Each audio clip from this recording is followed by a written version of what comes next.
उत्तर प्रदेश के मुख्यमंत्री योगी आदित्यनाथ ने सोमवार को कहा कि उनका अर्थशास्त्र महाकुंभ का विरोध करने वालों की अपेक्षा से बेहतर है।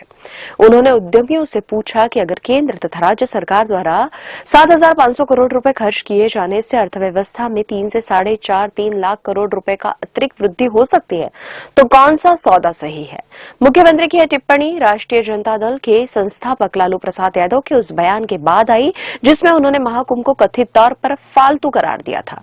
आदित्यनाथ ने महाराष्ट्र से आए युवा उद्यमियों को जवाब देते हुए कहा कि महाकुंभ का विरोध करने वालों की अपेक्षा हमारा अर्थशास्त्र बेहतर है। उन्होंने उद्यमियों से पूछा कि अगर केंद्र तथा राज्य सरकार द्वारा 7,500 करोड़ रुपए खर्च किए जाने से अर्थव्यवस्था में 3 से 3.5 लाख करोड़ रुपयों की अतिरिक्त वृद्धि हो सकती है, तो कौन सा सौदा सही है।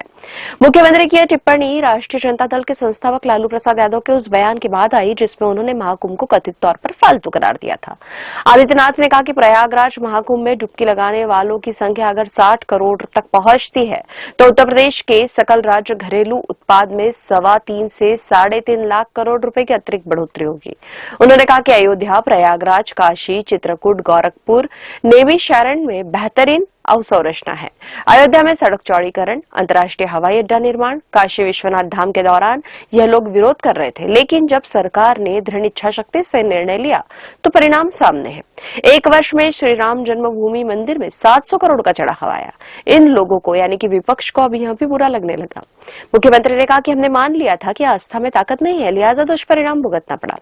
गुलामी के कालखंड में यह बात मन में डाली गई कि भारतीय को कमतर करके आको उसे महत्वहीन कर दो। प्रधानमंत्री मोदी जी ने पहली बार भारतवासियों को एहसास कराया कि देश से जुड़े जीवन मूल्यों, आस्था तथा उत्पाद को महत्व देकर हम स्वयं की महत्ता को बढ़ा सकते हैं। उन्होंने कहा कि दूसरों की उपलब्धियों के बजाय पूर्वजों की विरासत पर गौरव की अनुभूति करेंगे तो दुनिया को बहुत कुछ दे पाएंगे। आज प्रयागराज वही कर रहा है। प्रयागराज, काशी तथा अयोध्या ने अपनी क्षमता को उजागर किया। अनेक लोगों को रोजगार मिला तो कईयों की आमदनी बढ़ाने में भी मदद मिली। आदित्यनाथ ने कहा कि महाकुंभ में अब तक 53 करोड़ श्रद्धालु संगम में डुबकी लगा चुके हैं। अगले 9 दिन तक यह उत्सव इसी रूप में जारी रहेगा। यही भारत की क्षमता है। भारत की आस्था को यदि सम्मान दिया गया होता तो भारत और भी ऊंचाइयों पर होता। उन्होंने कहा कि अपनी संस्कृति और परंपराओं को सम्मान देकर किस तरह देश की एकता तथा आर्थिकी को प्रोत्साहित किया जा सकता है, यह प्रयागराज महाकुंभ के अवसर पर सहज ही अनुभव किया जा सकता है।